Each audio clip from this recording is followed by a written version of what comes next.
The sound of zippers and rustling fabric pulled me from sleep at 6:30 on a Tuesday morning.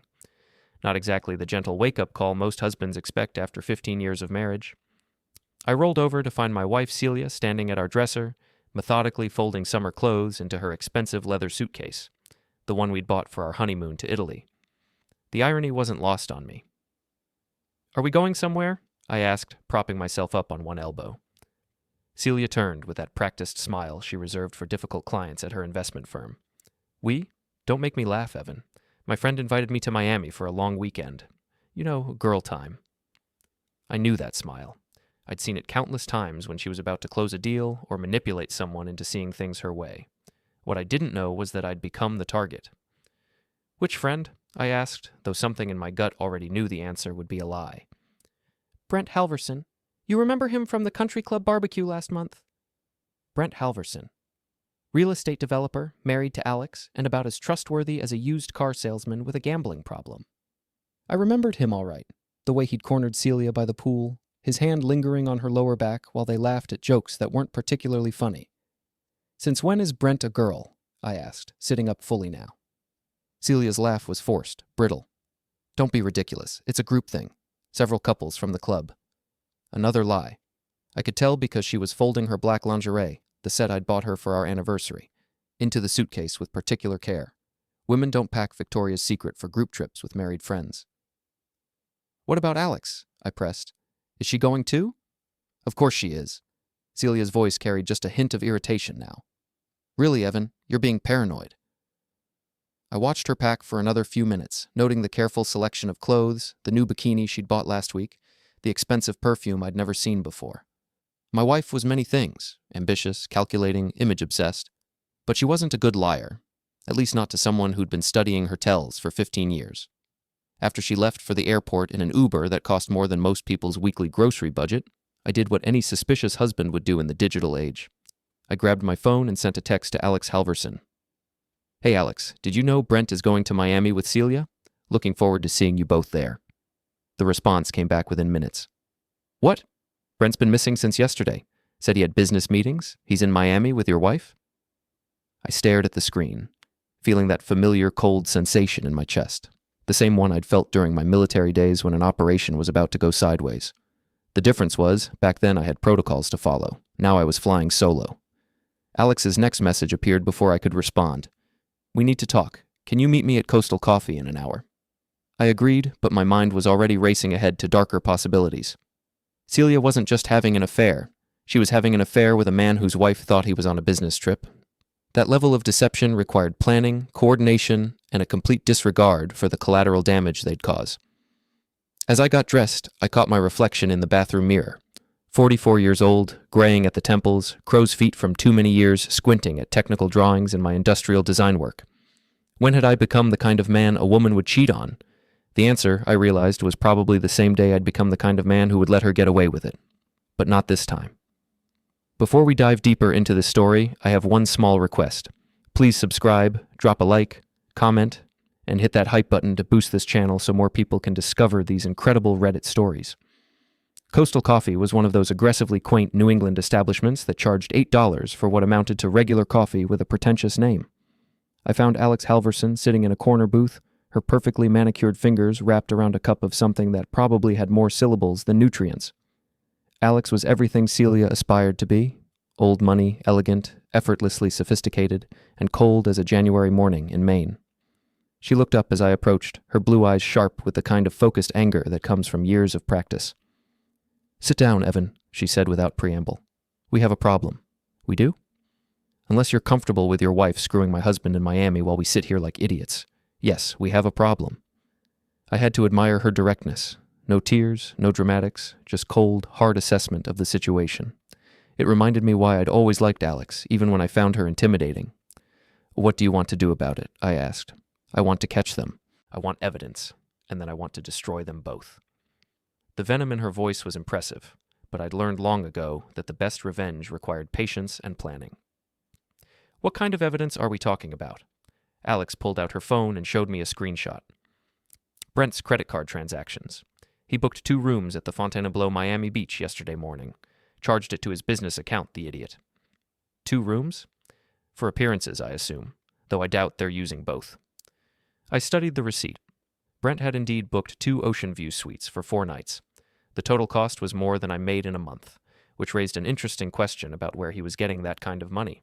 His real estate business had been struggling lately. Everyone in town knew that. There's more, Alex continued. I've been tracking his location through our shared Apple account. He's been at the hotel pool for the last 3 hours. You can do that? Evan, I've been married to a cheating bastard for 12 years. I learned to use technology for surveillance purposes long ago.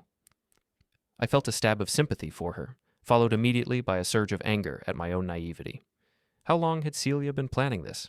How many other business trips and girls' weekends had actually been rendezvous with Brent? So what's the plan? I asked. Alex's smile was sharp enough to cut glass. We're going to Miami. Tonight. Both of us? Both of us. I've already booked flights. We're going to document everything, and then we're going to make sure the whole town knows exactly what kind of people they really are. I should have said no. Should have suggested marriage counseling or mediation or any of the civilized approaches that reasonable adults use to handle marital problems. Instead, I found myself nodding. What about work? I called in sick for both of us, Alex said. Told your boss you had food poisoning. Told mine I had a family emergency. You called my boss? I can be very convincing when I need to be. That was an understatement. Alex Halvorsen could probably convince the Pope to convert to Buddhism if she put her mind to it. We spent the next hour planning our approach. Alex had already researched the hotel layout, identified the best vantage points for surveillance, and even booked us a room on the same floor as Brent and Celia. Her thoroughness was both impressive and slightly terrifying. One more thing, she said as we prepared to leave. When we catch them, let me do the talking.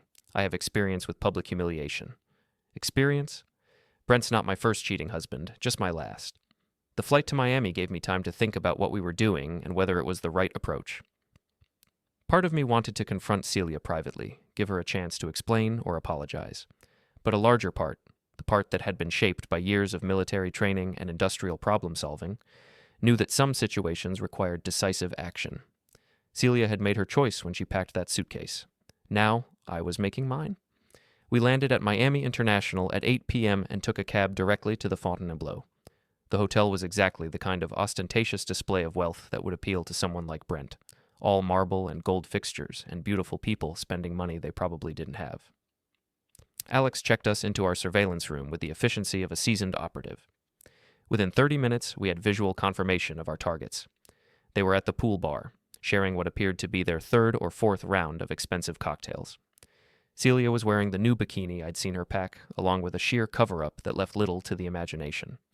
Brent had his arm around her waist, his fingers tracing patterns on her hip, with the casual intimacy of an established couple. Get the camera ready, Alex whispered. I raised my phone and started recording just as Brent leaned in to kiss my wife. It wasn't a friendly peck or an accidental moment of weakness.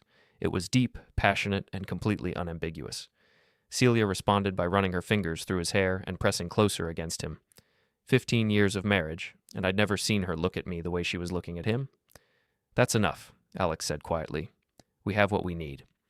But I kept recording as they finished their drinks and walked hand in hand toward the hotel elevators. I recorded them kissing again while waiting for the elevator. I recorded them getting into the elevator together, Brent's hand sliding down to squeeze Celia's ass as the doors closed. Evan. Alex's voice was gentle but firm. That's enough. I lowered the phone, surprised to find that my hands were shaking. Not from anger. I'd moved past anger somewhere over the Atlantic Ocean. This was something colder, more focused. This was the feeling I'd had right before executing a particularly complex military operation. What now? I asked. Alex's smile was predatory. Now we go home and plan their destruction. The flight back to Boston gave us 6 hours to plan our revenge. Alex approached it with the methodical precision of a corporate takeover, while I found myself thinking like the military strategist I used to be. The combination was proving to be devastatingly effective. First rule, Alex said as we reviewed the photos and videos on my phone, is that we control the narrative. They don't get to spin this as a misunderstanding or a moment of weakness. This was premeditated adultery, and everyone needs to know it. How do we prove premeditation? Brent booked those hotel rooms 3 weeks ago. I checked his credit card history. This wasn't spontaneous, it was planned. I studied the timeline Alex had constructed on her tablet. Hotel reservations, restaurant bookings, even a couple's massage appointment at the hotel spa. They'd planned a romantic getaway with the same attention to detail most people reserved for their actual honeymoons. "What about the financial angle?" I asked. "Brent's business is struggling, but he just dropped $5,000 on a weekend in Miami." Alex's eyes lit up with predatory interest. "That's an excellent point. Where do you think he got the money?" "Celia manages investment portfolios for some of the biggest clients in New England. She has access to information that could be very valuable to someone in real estate development." "Insider trading?" "Or something close to it. At minimum, she could tip him off about which areas are going to see development, which properties are undervalued, which zoning changes are coming down the pipeline." Alex made notes on her tablet. "So we're not just looking at adultery. We're potentially looking at securities fraud." "That's a federal crime." "Yes, it is." We spent the rest of the flight documenting everything we knew and everything we suspected. By the time we landed in Boston, we had a comprehensive dossier on Brent and Celia's relationship, complete with financial records, travel documentation, and enough photographic evidence to end both their careers. The question was how to deploy it for maximum impact. I dropped Alex off at her house in the affluent Beacon Hill neighborhood and drove home to our colonial in the suburbs. The house felt different somehow, smaller, shabbier, tainted by the knowledge of what Celia had done. I walked through the rooms we'd shared for 15 years, seeing them now through the lens of her betrayal. The kitchen where she'd kissed me goodbye before leaving for her girls' weekend.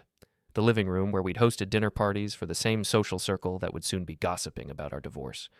The bedroom where we'd made love just 2 weeks ago, her performance now revealed as exactly that. A performance. I was examining the contents of her home office when I found the first piece of direct evidence. Hidden in a folder marked Personal Finance were printed emails between Celia and Brent dating back 6 months. They weren't explicitly romantic, but they revealed a level of communication and coordination that went far beyond casual friendship. More damning were the attachments: confidential client reports from Celia's firm, market analysis documents marked internal use only, and investment recommendations that corresponded exactly with Brent's recent property acquisitions. My wife wasn't just cheating on me. She was committing securities fraud to finance her affair. I photographed everything and sent copies to Alex, then returned the documents to their hiding place. If Celia was going to play games, she needed to believe she was winning right up until the moment I destroyed her. The next morning, I called in sick to work and drove to Mickey's Marina, a weathered establishment on the outskirts of town where I kept my boat and where the local gossip flowed as freely as the beer. Mickey Torino was a 70-year-old ex-con who knew everyone's business and had no qualms about sharing it with anyone who bought him a drink. "Evan?" Mickey called out as I approached the dock. "How's that beautiful wife of yours? Haven't seen her around lately." "She's in Miami," I said. "Girls' weekend." Mickey's weathered face creased into a knowing grin. "Miami, huh? Expensive taste for a girls' weekend. Must be doing well at that fancy job of hers." "You could say that." I bought Mickey a beer and listened as he regaled me with the latest town scandals. Apparently, Brent Halvorsen's construction company was behind on payments to several local suppliers. His marriage to Alex was rumored to be on the rocks, and there were whispers about some shady financial dealings involving out-of-state investors. "Between you and me," Mickey said, lowering his voice conspiratorially, "I heard Brent's been getting inside information about development projects. Someone's feeding him details about zoning changes, environmental impact studies, that kind of thing." "Any idea who?" Mickey shrugged. "Someone with access to high-level financial information, someone who knows which way the wind's blowing before the weather changes, if you know what I mean." I knew exactly what he meant. That afternoon, I met Alex at a discreet restaurant outside of town to finalize our strategy. She'd spent the morning consulting with her divorce attorney and had some interesting news. "Massachusetts is a no-fault divorce state," she said, "but adultery can still affect property division and alimony, especially if we can prove the affair involved financial impropriety." "What kind of proof do we need?" "More than we have now. The emails are suggestive, but not conclusive. We need something that directly links their affair to financial fraud." "I might have an idea about that." I explained my conversation with Mickey and the rumors about Brent's inside information. Alex listened with the focused intensity of a predator tracking wounded prey. "So, we need to catch them in the act of exchanging information," she said, "or create a situation where they have to." Alex raised an eyebrow. "What did you have in mind?" I pulled out my phone and showed her a news article I'd bookmarked earlier. "The City Planning Commission is meeting next week to discuss a major development project on the waterfront. It's going to be worth hundreds of millions of dollars to whoever gets the inside track on the land acquisitions. And Celia would have advanced knowledge of the environmental impact studies and financial projections." "Exactly. If we can create a situation where Brent needs that information urgently and Celia provides it, we'll have them both on securities fraud. Alex's smile was coldly satisfied. I like it. But how do we create that urgency? Leave that to me. Celia returned from Miami on Thursday evening with a tan, a guilty conscience, and a suitcase full of lies. I was waiting in the kitchen when she walked through the door, a glass of wine in my hand and a smile on my face that I'd practiced in the mirror for an hour. Welcome home, sweetheart, I said, standing to kiss her cheek.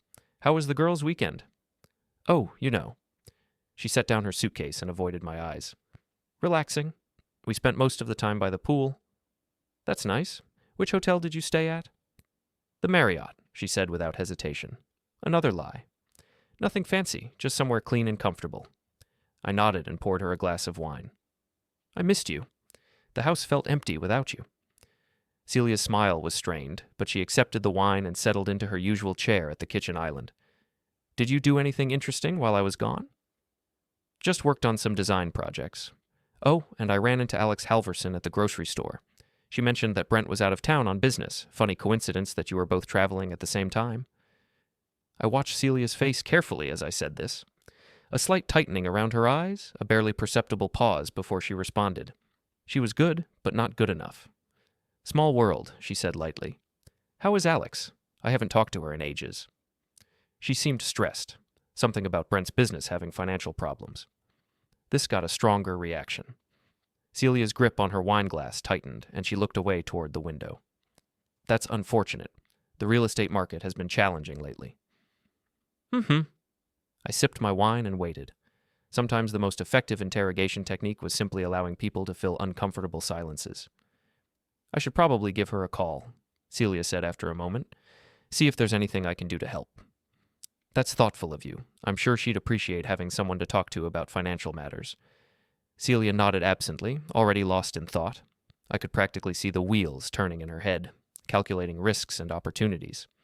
She was wondering how much Alex knew, how much I knew, and whether her affair was in danger of exposure.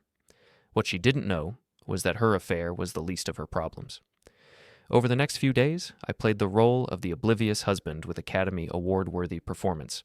I asked about her weekend, complimented her tan, and even suggested we plan our own romantic getaway soon, all while secretly documenting her communications with Brent and feeding information to Alex about their ongoing relationship. The break I was waiting for came on Monday morning. Celia received a phone call that sent her into a panic, not the kind of controlled stress she usually displayed at work, but genuine fear. She took the call in her office with the door closed, but our house had thin walls and I had good hearing. What do you mean they moved up the timeline? I heard her say. That's not what we discussed. I don't care what your investors want, Brent. This is dangerous. No, I can't just walk into my boss's office and ask for confidential reports, because it's called securities fraud, you idiot. I moved closer to the office door, my phone already recording. Fine. Celia continued, her voice tight with stress. I'll see what I can do. But if this goes wrong, we're both finished. No, don't come to the house. Meet me at the usual place tonight at 8. The usual place. That was interesting. Apparently their relationship had been going on long enough to establish regular meeting spots. I made a mental note to follow her that evening. After Celia left for work, I called Alex to update her on the situation. It sounds like Brent's investors are pressuring him to move quickly on something, I told her. And whatever it is requires inside information from Celia's firm. The waterfront development project, Alex said immediately. It has to be. The planning commission meeting was moved up to tomorrow night, and the environmental impact study is supposed to be released today. How do you know all this? Because I sit on the planning commission, Evan. Brent's been trying to get me to share information for months, but I've been refusing. Now I know why he's been so persistent. This was an unexpected development, but potentially a very useful one. What kind of information has he been asking for? Details about the environmental study, the financial projections, which properties are being targeted for acquisition. Everything he'd need to make strategic investments before the information becomes public. And if someone were to provide him with that information, it would be textbook securities fraud, probably worth 5 to 10 years in federal prison. I felt a cold smile spread across my face. Alex, I think it's time we gave Brent exactly what he's been asking for. What do you mean? I mean, we're going to feed him false information and watch him act on it. When he makes investments based on fraudulent insider tips, we'll have everything we need to destroy both of them. There was a long pause on the other end of the line. Evan, that's actually brilliant, and completely legal since we'd be preventing actual securities fraud rather than committing it. Exactly. Can you create fake documents that look authentic? I can do better than that. I can create documents that contain just enough real information to seem credible, but with key details that will lead Brent to make disastrous investment decisions. And when Celia passes those documents to Brent, we'll have documented proof of their conspiracy to commit securities fraud. Plus, Brent will lose whatever money he invests based on the false information. It was a perfect trap. Celia and Brent would incriminate themselves while simultaneously destroying their own financial futures. The beauty of it was that they'd do it all voluntarily, driven by their own greed and arrogance. There's just one problem, Alex said. How do we get the fake documents to Celia in a way that seems natural? I thought about this for a moment, then smiled. Leave that to me. I have an idea that will make her think she's stealing the information herself. That evening, I followed Celia to her meeting with Brent. The usual place turned out to be a dive bar called Murphy's Tavern on the outskirts of town, the kind of establishment where married people went when they didn't want to be seen by anyone they knew. I parked across the street and watched through the window as they huddled together in a corner booth, their conversation intense and urgent. Even from a distance, I could see the stress in their body language. Brent was gesticulating wildly, his face red with what looked like anger or panic. Celia kept checking her phone and glancing toward the door, clearly nervous about being seen. Whatever they were discussing, it wasn't going well. After about an hour, they left separately. Celia drove straight home, while Brent headed in the direction of his office. I followed Celia, arriving just a few minutes behind her. How was book club? I asked as she walked through the front door. Book club? She looked confused for a moment, then caught herself. Oh, right, it was fine. We discussed that new thriller everyone's been talking about. Another lie. Celia hadn't been to book club in 6 months, and I'd never seen her read a thriller in her life. But I nodded and smiled as if I believed her. I'm exhausted, she said, heading for the stairs. I think I'll take a bath and go to bed early. Good idea. You've seemed stressed lately. She paused at the bottom of the stairs and looked back at me. For a moment, I thought she might confess everything. Tell me about Brent, about the affair, about whatever illegal scheme they were planning. Instead, she just nodded. Work has been demanding lately. Big projects coming up. Anything I can help with? No, it's just financial stuff. Nothing you'd find interesting. She disappeared upstairs, and I heard the bathroom door close and the water start running. While she was occupied, I went to her office and planted the fake documents Alex had prepared. They were masterful forgeries. Official-looking reports with authentic letterheads and convincing technical language, but containing information that would lead any investor to make catastrophically bad decisions. I placed them in a folder marked Confidential Environmental Impact Study and left it prominently displayed on Celia's desk, as if someone had forgotten to put it away properly. If she was looking for inside information to pass to Brent, she wouldn't be able to resist taking a look. The next morning, I made a point of leaving for work early, giving Celia plenty of opportunity to discover the documents. I parked down the street and watched through binoculars as she found the folder, photographed its contents with her phone, and then carefully returned it to its original position. Hook, line, and sinker. I called Alex as soon as I was sure Celia had taken the bait. She found the documents, photographed everything, and put them back exactly where she found them. Perfect. Now we wait for her to pass the information to Brent. How long do you think that will take? Based on what I observed last night, not long. They're both desperate. Alex was right. That afternoon, I intercepted a text message from Celia to Brent. Got what you need? Same place, 6 p.m. This time, I wasn't content to watch from across the street. I arrived at Murphy's Tavern early and took a table near their usual booth, disguising myself with a baseball cap and reading a newspaper like some kind of discount private investigator. It was ridiculous, but it worked. Celia arrived first, looking around nervously before settling into the corner booth. Brent showed up 10 minutes later, sliding into the seat across from her with the casual confidence of a man who thought he was about to solve all his problems. Tell me you have good news, I heard him say. Celia pulled out her phone and showed him the photographs she'd taken. Environmental impact study for the waterfront development. The information you've been waiting for. Brent leaned forward eagerly, studying the images on her phone. This is perfect. According to this, the contamination levels are much lower than expected. Property values are going to skyrocket once this becomes public. What Brent didn't know was that the fake documents Alex had created showed exactly the opposite of reality. The actual environmental study had revealed serious contamination issues that would make development extremely expensive and time-consuming. Anyone who invested based on the false information would lose their shirt. "How much are you planning to invest?" Celia asked. "Everything I can get my hands on. I've already secured a $2 million loan using my business as collateral. With this information, I can triple that investment in 6 months." Celia looked uncomfortable. "Brent, are you sure about this? If something goes wrong?" "Nothing's going to go wrong. You've given me inside information that won't be public for another month. By the time everyone else knows about the low contamination levels, I'll have already bought up half the waterfront." I had to admire Brent's confidence, even as I recorded every word of his confession to securities fraud. He was about to bet his entire business on information that would lead him straight into bankruptcy. "What about us?" Celia asked quietly. "When do we tell our spouses?" "After the investment pays off. Once I have enough money to make the divorce settlement painless, we can be together openly." "And if Evan suspects something?" Brent reached across the table and squeezed her hand. "He doesn't suspect anything. Your husband's a nice guy, but he's not exactly the sharpest tool in the shed. By the time he figures out what's happening, we'll be living in a penthouse condo overlooking Miami Beach." I felt my jaw clench at the casual dismissal, but I forced myself to remain calm. Let them underestimate me. It would make their downfall that much more satisfying. They finished their drinks and left separately, just as they had the night before. I waited 5 minutes, then followed Brent to his office, where I watched him make phone calls to investors and real estate agents, setting up the purchases that would destroy him. Everything was proceeding exactly according to plan. The next morning, I called Alex to confirm that Brent had taken the bait. "He's already made offers on 3 waterfront properties," she reported. "Used his business as collateral for loans totaling $2.8 million. When the real environmental study is released next week, those properties will be worth about half what he paid for them." "And we have documented proof that Celia provided him with the false information?" "Audio recordings, photographs, and a paper trail that leads directly back to both of them. It's enough to end their careers and send them both to prison." "What about their personal relationship?" Alex's laugh was cold and sharp. "Oh, that's going to end much more spectacularly than their careers." "What do you mean?"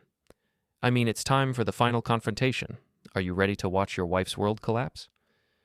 I thought about Celia's lies, her betrayal, and her casual assumption that I was too stupid to figure out what she was doing. I thought about Brent's arrogance and his plan to steal my wife while destroying his own marriage. "I'm ready." The annual Harbor Days Festival was the social event of the year in our small coastal town. Everyone attended, families, couples, business owners, local politicians. It was the perfect venue for what Alex had planned. "Public humiliation is an art form," she explained as we reviewed the final details of our plan. "You can't just expose someone's secrets and expect maximum impact. You have to choose the right moment, the right audience, and the right method of delivery." Alex had arranged for the festival's main stage to be equipped with a large video screen, ostensibly for displaying community announcements and sponsor advertisements. What the festival organizers didn't know was that Alex had also arranged for the screen to be connected to her laptop, giving her complete control over what appeared on it. "The beauty of this approach," she continued, "is that we're not breaking any laws. Everything we're going to show is true, documented, and obtained legally. We're simply making public information that Celia and Brent tried to keep secret." I had to admire Alex's thoroughness. Over the past week, she'd compiled a comprehensive presentation that told the complete story of Celia and Brent's affair, including the Miami photographs, audio recordings of their conversations, and documentation of their securities fraud conspiracy. It was devastating, comprehensive, and absolutely undeniable. "What happens after we expose them?" I asked. "Celia loses her job, her professional reputation, and probably faces federal charges. Brent loses his business, his investments, and his freedom. Their affair ends in mutual recrimination and legal bills. And us?" Alex smiled. "We get our lives back."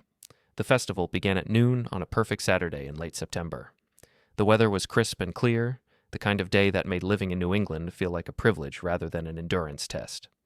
Families strolled between booths selling local crafts and overpriced food, while children ran around with balloons and cotton candy. I spotted Celia near the main stage, chatting with some of her work colleagues and playing the role of the devoted wife. She'd even worn the dress I'd bought her for our anniversary, a touch that struck me as particularly cruel given the circumstances. Brent was holding court near the beer tent, surrounded by local business owners and regaling them with stories of his latest real estate ventures. He looked confident and relaxed, completely unaware that his world was about to implode. At exactly 3 o'clock, Alex took the stage under the pretense of making a community announcement. She looked elegant and composed in a navy blue dress that complemented her ice-cold demeanor. "Good afternoon, everyone," she said into the microphone. "I hope you're all enjoying Harbor Days." Before we continue with today's festivities, I'd like to share some information that I think you'll find illuminating. The crowd quieted, expecting the usual boring announcements about parking regulations or volunteer opportunities. Instead, the video screen behind Alex lit up with a photograph of Celia and Brent kissing at the Miami hotel pool. The reaction was immediate and electric. Gasps rippled through the crowd as people recognized the two figures in the image. I watched Celia's face drain of color as she realized what was happening. Across the crowd, Brent was pushing through people, trying to reach the stage. "This photograph was taken last week at the Fontainebleau Miami Beach," Alex continued calmly. "It shows my husband Brent Halvorsen and Celia Mercer enjoying what they told their spouses was a business trip and girls' weekend, respectively." More photographs appeared on the screen. Celia and Brent holding hands, sharing intimate dinners, entering the hotel elevator together. Each image was more damning than the last, and the crowd's murmur grew louder with each revelation. But adultery is just the beginning of this story," Alex said. "What you're about to see is evidence of securities fraud, conspiracy, and the systematic betrayal of professional ethics." The screen switched to audio recordings of Celia and Brent's conversations at Murphy's Tavern. Their voices were crystal clear as they discussed insider information, illegal investments, and their plans to leave their spouses once the money came through. I watched Celia push through the crowd, her face a mask of panic and humiliation. She was trying to reach the stage, probably hoping to somehow stop the presentation or offer an explanation. But Alex had positioned security guards around the perimeter, and Celia found herself trapped in the crowd of her friends, neighbors, and colleagues as they listened to her confess to federal crimes. "The environmental impact study that Brent Halvorsen used to make his recent investments was falsified," Alex announced. "The real study, which will be released on Monday, shows contamination levels that make waterfront development economically unfeasible. Mr. Halvorsen has invested $2.8 million based on fraudulent information provided by his lover, and he will lose everything." Brent had finally reached the front of the crowd and was shouting at Alex to stop, but his protests were drowned out by the gasps and conversations of the audience. Everyone was recording the presentation on their phones, ensuring that the story would spread far beyond the festival grounds. "I want everyone here to understand the full scope of what these two people have done," Alex continued. "They didn't just betray their spouses, they betrayed this entire community. Celia Mercer used her position at a respected financial firm to commit securities fraud. Brent Halvorsen used insider information to gain unfair advantage over honest investors. They are criminals, and they will be prosecuted to the full extent of the law." The presentation concluded with a final slide showing FBI contact information and a statement that all evidence had been turned over to federal authorities. Alex stepped away from the microphone and walked calmly off the stage, leaving Celia and Brent to face the crowd of their former friends and neighbors. I watched from the edge of the crowd as Celia tried desperately to explain herself to anyone who would listen, but the evidence was overwhelming, and the community's reaction was swift and brutal. People turned away from her, whispered among themselves, and began to leave her standing alone in the middle of the festival grounds. Brent fared even worse. Several of his business associates confronted him directly, demanding explanations and threatening lawsuits. His face was red with anger and embarrassment as he realized that his reputation and livelihood had been destroyed in the span of 15 minutes. I felt a tap on my shoulder and turned to find Alex standing beside me, a satisfied smile on her face. "How do you feel?" she asked. I thought about the question for a moment, watching as Celia finally gave up trying to salvage the situation and walked toward the parking lot, her head down and her shoulders shaking with what might have been tears or rage. "Free," I said finally. "I feel free." Alex nodded. "Good, because this is just the beginning. The FBI investigation will take months, the divorce proceedings will be complicated, and the social fallout will last for years. But we've won the war." She was right. Celia and Brent had lost everything that mattered to them. Their reputations, their careers, their financial security, and their standing in the community. Their affair, which had seemed so exciting and romantic in Miami, had been revealed as the sordid, criminal conspiracy it really was. As I walked back to my car, I passed Brent arguing frantically on his phone with what sounded like his lawyer. His face was pale and sweaty, and his voice carried the desperate edge of a man who had just realized the full extent of his mistakes. "What do you mean, federal charges?" I heard him say. "It was just inside information. No, I don't understand the difference. How long could I go to prison?" I didn't wait for an answer. After 15 years with a wife who betrayed me, I finally had my life back. The next morning, the house felt lighter, even though her things were still there. Then Alex called and told me to turn on the news. Celia had been fired, her office was raided, and she was under federal investigation for securities fraud. Brent's business was collapsing too. Loans called in, investors panicking, everything falling apart. Celia even begged Alex to make it go away, but Alex shut her down. Later at the marina, my friend Mickey saw the relief on my face, and I admitted the truth. Some people earn their consequences. In the following weeks, the scandal exploded. Celia and Brent were charged, their affair turned toxic, and both lost everything. 6 months later, my divorce was final. Celia took a plea and went to prison. Brent got prison too. We raised a glass to justice and second chances, and for the first time in months, I felt peace. She thought she was going on a trip. She was, to federal prison. I was going home.